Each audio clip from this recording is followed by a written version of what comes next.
ओम शांति। आज प्यारे मीठे भगवान की मीठी मुरली मंथन की डेट है 26 जनवरी 2021। तो सबसे पहले सभी आत्माओं को गणतंत्र दिवस की बहुत बहुत बधाई। तो ये तो हो गई स्थूल चीज़ है, लेकिन भगवान जो हमारे मन में वो गणतंत्र को दिखा रहे हैं जिससे हम स्वर्ग तक पहुँचेंगे, वो नियम कानून पे चलकर, वो नया संविधान जो कि मुरली हमें सिखा रहा है, उसको मानकर उसको फॉलो करके हम मनुष्य देवता बनते हैं। तो चलिए मीठे बाबा आज हमें कौन सी मीठी वाणी में क्या समझाने दे रहे हैं, हम सभी सुनते हैं, लेकिन ओम का उच्चारण करके अपनी आत्मा को जागृत एकाग्र करके।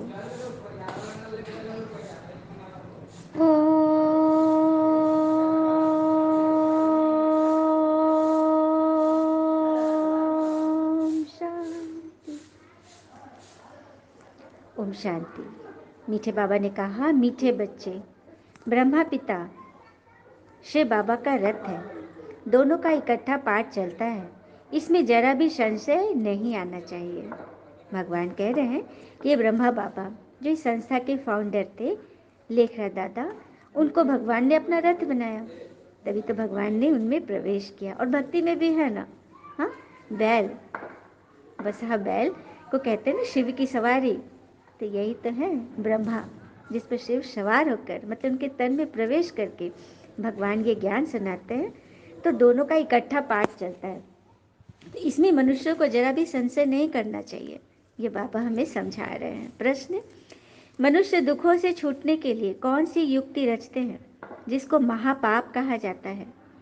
उत्तर, मनुष्य जब दुखी होते हैं तो स्वयं को मारने के लिए, खत्म करने के अनेक उपाय रचते हैं, जीव घात करने की सोचते हैं, समझते हैं इससे हम दुखों से छूट जाएंगे, परंतु इन जैसा महापाप तो और कुछ भी नहीं। बाबा इसको क्लियर कर रहे हैं कि मनुष्य जब बहुत दुखी हो जाते हैं ना, कमज़ोर हो जाते हैं, तो अपने आप को ही ख़त्म करने की कोशिश करते हैं और सोचते हैं कि हम इन दुखों से छूट जाएंगे, लेकिन नहीं, इससे तो और ही पाप जमा कर लेते हैं, क्योंकि यह है दुखों की दुनिया। तो इस दुख की दुनिया से भगवान अपनी शरण में हमें ले रहे हैं, सुख धाम में ले जाने के लिए, जो कि गीता के 7वें अध्याय में भी लिखा है कि कौन से मनुष्य, हाँ, प्रभु शरण में नहीं आ सकते। भगवान हमें चाह रहे हैं लाना, लेकिन बहुत सारे मनुष्य है, मेजॉरिटी में, जो प्रभु की शरण में नहीं आते हैं, उनके बारे में वर्णन है। तो पहली पॉइंट है, जो पूर्व जन्म में किए गए पाप कर्म का भार इतना ज़्यादा है कि उनको यह दिव्य ज्ञान अंदर जा ही नहीं रहा है, समझ में नहीं आ रहा है। ये हो गई क्योंकि उनका हिसाब चुकता नहीं हुआ ना। जब हिसाब चुकता होगा तभी ईश्वरीय ज्ञान, ये श्रीमत उन्हें समझ में आएगी। फिर दूसरा है मूढ़ाम, अर्थात मूर्ख, मैं करने वाला, कि मेरी वजह से ही सबका पेट भर रहा है, मैं नहीं हूँ, मैं इस घर में नहीं हूँ तो क्या होगा। जैसे कोई बॉस यह समझता है कि मैं नहीं हो तो कंपनी चलेगी ही नहीं, जबकि वो यदि नहीं रहे तो फिर भी कंपनी चलेगी। तो नराधम व्यक्ति हर बात में खुद को आगे रखते हैं, मतलब किसी की बात नहीं सुनना, कोई कुछ बता भी रहा है ना तो वो अपने ही डिंगे हाँकते हैं। तो ऐसे बच्चे भी शरण में प्रभु के नहीं आ सकते। फिर है जिनका ज्ञान माया ने हरण कर लिया, इसमें बड़े बड़े नेता, हाँ, बड़े बड़े वीआईपीज अपने ज्ञान के अहंकार में रहते हैं, बड़े बड़े ज्ञानी संत महात्मा भी जिनको ज्ञान का बहुत अहंकार है, और जो साइंटिस्ट लोग, मतलब जो नेचर को मानते हैं, उनके मन में भी यही विचार है कि God does not exist, God की प्रेजेंस को वो नहीं मानते। अब जैसे न्यूटन ने गुरुत्वाकर्षण शक्ति की खोज की, तो खोज किया ना उसने, गुरुत्वाकर्षण शक्ति बनाया किसने? हाँ, नेचर को मानते, लेकिन नेचर को बनाया किसने? तो कोई ना कोई शक्ति है जिसे आप जो नाम दे दो, तो ये लोग ऐसा नहीं समझते। फिर है आसुरी भाव वाले, जैसे हिरण्यकश्यप, उनके घर में ही प्रहलाद उत्पन्न हुए थे, प्रभु की औलाद, मगर वो नहीं पहचाने। जबकि हिरण्यकश्यप के बारे में है कि वो अपने एक अंगूठे पर खड़े होकर कितने हजारों वर्ष तपस्या की थी, और जब ईश्वर प्रकट हुए थे तो क्या मांगा उसने कि मैं न दिन में मरूं न रात में मरूं, न नर से मरूं न पशु से, हाँ, न अस से न शस्त्र से, न दिन में न मास में महीना में। तो भगवान ने भी इसका काट निकाल लिया। हाँ, दिन में नहीं, न रात में, तो शाम का समय गोधूली बेला बाबा ने चुना। फिर नर से न पशु से, तो नरसिंह अवतार, नर भी है और सिंह भी है। अस्त्र न शस्त्र, तो भगवान के नाखून। दिन में न मास में, न किसी दिन में न महीने में, तो 13वां महीना भगवान ने बना दिया पुरुषोत्तम मास, मलमास जो कहते हैं ना। हाँ, तो यही है, ये संगम युग वही है, पुरुषोत्तम संगम युग, जब भगवान आ गए हैं नरसिंह अवतार लेकर पापी का नाश करने। हाँ, अधर्मी का के अधर्म को खत्म करने और एक सत्य सनातन धर्म की स्थापना करने। देखा कितनी सारी बातें हैं। तो ईश्वर के शरण में आने के लिए हमें इन सब चीज़ों को अवॉइड करके आगे बढ़ना है। हाँ, भगवान के पास पहुंचना है। ओम शांति। बाबा कहते हैं कि मैं ब्रह्मा तन द्वारा यह ज्ञान सुनाता हूँ, लेकिन कई कहते हैं कि हम ब्रह्मा को नहीं मानते। अब जिसमें बाबा आए उन्हीं को उड़ा दे तो क्या कहेंगे उन्हें? नंबर 1 तमो प्रधान। बाबा ने आप इसी पर मेन मुरली चलाई है कि बाप दादा दोनों इकट्ठे हैं, ब्रह्मा नहीं हो तो भगवान आएंगे कैसे और सुनाएंगे कैसे? मुख तो चाहिए उनको। तो कई आत्माओं को भगवान में निश्चय है, शिव बाबा पे निश्चय है, लेकिन ब्रह्मा में नहीं, तो माया एकदम मुंह फेर देगी, टिक नहीं सकेंगे वो।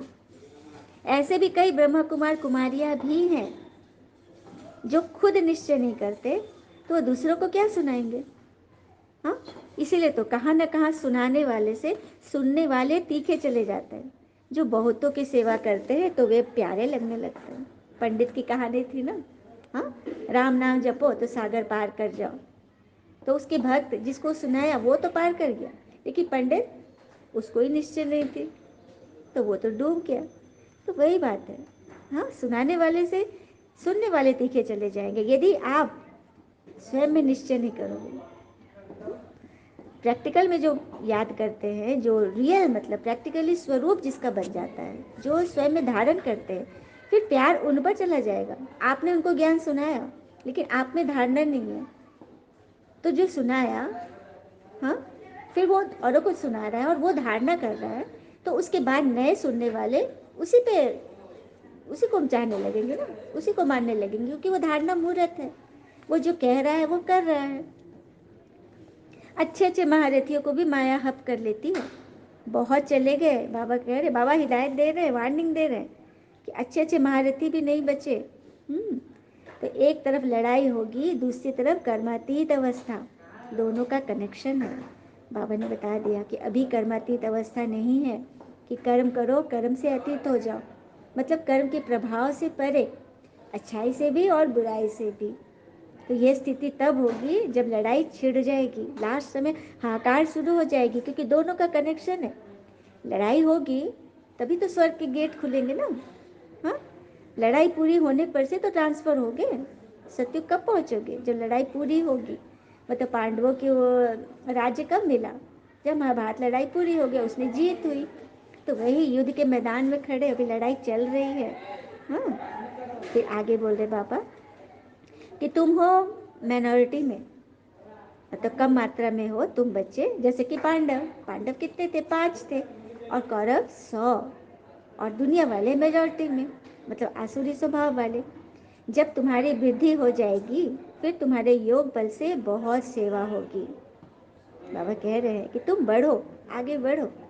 हाँ, माइनॉरिटी से मेजॉरिटी में जब आओगे तो तुम्हारे योग बल में इतनी ताकत होगी जिससे पूरे विश्व की सेवा होगी। लेकिन तुम्हारे अंदर कट होंगे, जंक होंगे, तो योग बल में ताकत आएगी ही नहीं। जितना तुम्हारे से कट निकलते जाएगा उतना तुम्हारे में बल भरता जाएगा, क्योंकि तुम्हें तो देवी देवता बनना है ना। परंतु आसुरी बातचीत चलन आदि सब सिद्ध होते हैं। बाबा ने यह भी कह दिया, देवी देवता बनना है तो तुम्हारे चलन, तुम्हारे बोल, तुम्हारी टॉकिंग बिल्कुल दैवीय होनी चाहिए, शुद्ध होनी चाहिए, पॉजिटिव होनी चाहिए, एक भी व्यर्थ बात नहीं, क्योंकि तुम्हारी कोई भी चाल चलन आदि सब सिद्ध होंगे। तो तुम्हें फालतू बात, व्यर्थ की बात नहीं करनी है, सावधान रहना है, नहीं तो माया एकदम छुई मुई बना देती है। कई आत्मा का होता है, थोड़ा सा भी कुछ हुआ बस चेहरा लटक गया। 5 सीढ़ी है ना, देहाभिमान में आने से ऊपर से गिरते हो तो गिरा और मरा। 5 सीढ़ी विकारों की, काम क्रोध लोभ मोह अहंकार ईर्ष्या, इसी से हमें देह अभिमान में आ जाते हैं। तो ऊपर से ऐसे गिरते कि बस खत्म। कई आत्मा बाबा ने बोला ना कि कई है, चलते चलते एकदम गिर पड़ते हैं। और कई क्या करते, जीव घात कर लेते, समझते हैं शरीर छोड़ने से दुखों से छूट जाएंगे, परंतु यह तो महापाप है। बाबा ने आज क्लियरली बता दिया है कि हमें क्या करना है। अच्छा, मीठे मीठे बच्चों प्रति भगवान की नमस्ते। हम बच्चों की भी प्यारे शिव पिता को नमस्ते। और बाबा दिल से सभी आत्माओं की तरफ से आपको very very very good morning. धारणा के लिए मुख्य सार है, पहली पॉइंट, कभी भी छुई मुई नहीं बनना है। दैवी गुण धारण कर अपनी चलन सुधारनी है। छुई मुई नहीं बनना, लाजवंती नहीं बनना कि छोटी सी बात में भी फंस गए। सबको समझो ना कि छोटा बच्चा है, बेबी बच्चा है, और बच्चे को तो सब ऐसे भी माफ़ करते हैं ना, उसका तो दूध भात ऐसे ही है। दैवी गुण धारण करनी ना, कोई मासी का घर तो नहीं है। तो एक एक करके अपने अंदर के सारे कांटे को निकालना है। दूसरी पर, पिता का प्यार पाने के लिए सेवा करनी है, लेकिन जो दूसरे को सुनाते हो वो स्वयं धारण करना है। कर्मातीत अवस्था में जाने का पूरा पूरा पुरुषार्थ करना है। भगवान का प्यार मिल रहा है यहाँ, वो भी बिना मोल। उसके लिए बस पुरुषार्थ करनी, अपने अंदर के कांटे तो निकालने बोल रहे बाबा। तो जो दूसरे को सुनाते हो ना, वो खुद में पहले धारण करो, पूरा पूरा पुरुषार्थ करो कर्मातीत अवस्था पाने का, क्योंकि लड़ाई छिड़ने वाली है, लास्ट समय आने वाला है। बस ये नहीं समझो कि बहुत दिन है, समझो कि बस दस्तक, मतलब आया कि आया, दस्तक दे रहा है, तो उसके लिए तैयारी रहना है ना, एवर रेडी रहना है। यही तो बाबा हमसे चाहते हैं। तो बाबा ने हमें वरदान दिया, मेहनत और महानता के साथ रूहानियत का अनुभव कराने वाले शक्तिशाली सेवाधारी भव। मेहनत और महानता के साथ रूहानियत का अनुभव कराने वाले शक्तिशाली सेवाधारी भव। तो रूहानियत, आत्मीयता की शक्ति कैसे अनुभव कराएंगे, जब हम खुद में मेहनत करेंगे और महानता के साथ करेंगे।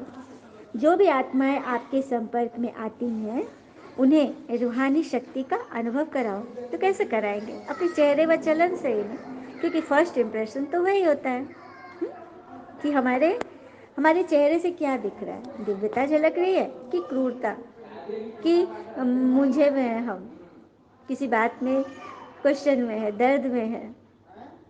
अब हम मंदिर में जाएंगे और वहाँ देखेंगे देवी देवता रूठे हुए हैं या आंसू गिर रहा है, मुझे हुए हैं, तो हम क्या उनसे कुछ पूछ पाएंगे, हम खुद उल्टे पर वापस हो जाएंगे ना। तो वही बात है, बनना है देवी देवता, तो उसके लिए चलन यही संगम पर धारण करनी है।